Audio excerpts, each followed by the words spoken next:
আসসালামু আলাইকুম everyone, welcome to Rafia Taslima spices.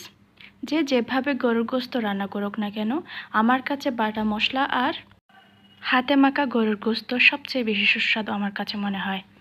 রান্না করছি গরুর গোস্ত, এই জন্য মশলা বেটে নিচ্ছি। পেঁয়াজ, রসুন, আদা ভালোভাবে থেতলে আমি বেটে নিচ্ছি। এরপর যে আমি কিছু মৌরি বেটে নিচ্ছি, এটাকে মিষ্টি জিরাও বলে থাকে। সমস্ত মশলা বাটা শেষে এবার ধুয়ে রাখা গোস্তের মধ্যে গরম মশলা অ্যাড করছি। আমি কি কি দিয়েছি সেটা আমি স্ক্রিনের মধ্যে উল্লেখ করে দেব। এখানে এবার জিরা বাটা, আদা আর রসুন বাটা দিয়ে দিব।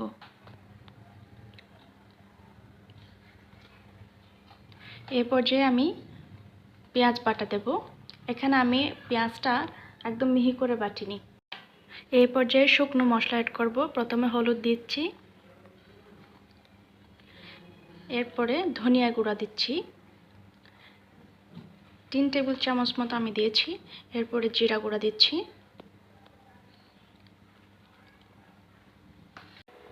এখন মরিচ গুঁড়ো দিয়ে দিচ্ছি।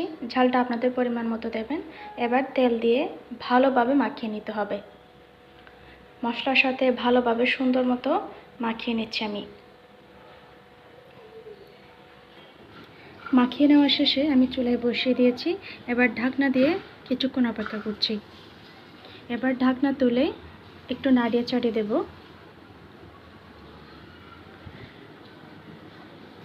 আবার ঢাকনা দিয়ে আর কিছুক্ষণ অপেক্ষা করে আবার একটু নাড়িয়ে চাড়িয়ে দেব। একটু ঘন ঘন নাড়লেই ভালো হয় কষানোর পর্যায়ে।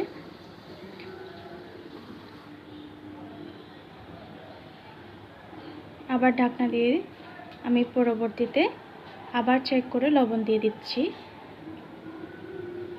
লবণ আমি 2 চামচ মতো এই পর্যায়ে দেব।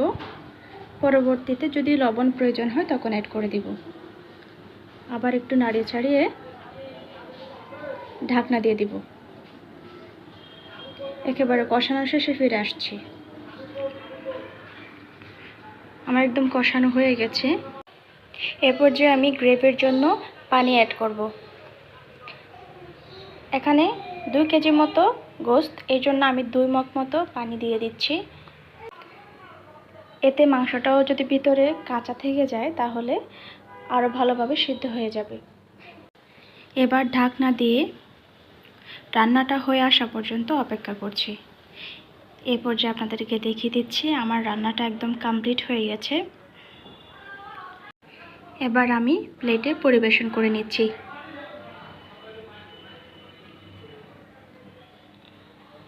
ঝাল ঝাল খেতে অনেক ভালো হয়েছে। আজ এই পর্যন্ত, ফিরে আসবো অন্য কোনো রেসিপি নিয়ে। আপনাদের কাছে আমার একটি অনুরোধ, প্লিজ লাইক, শেয়ার এবং সাবস্ক্রাইব করে রাখবেন। আর পাশে থাকা নোটিফিকেশন বেল অন করে রাখবেন। আর আপনারা যদি ফেসবুক থেকে দেখে থাকেন তাহলে আমার পেজটি ফলো দিয়ে রাখবেন, যাতে পরবর্তী ভিডিওর আপডেট আপনাদের কাছে চলে আসে। আর ভিডিওটি কেমন লেগেছে আমাকে অবশ্যই কমেন্ট করে জানাবেন। আল্লাহ হাফেজ।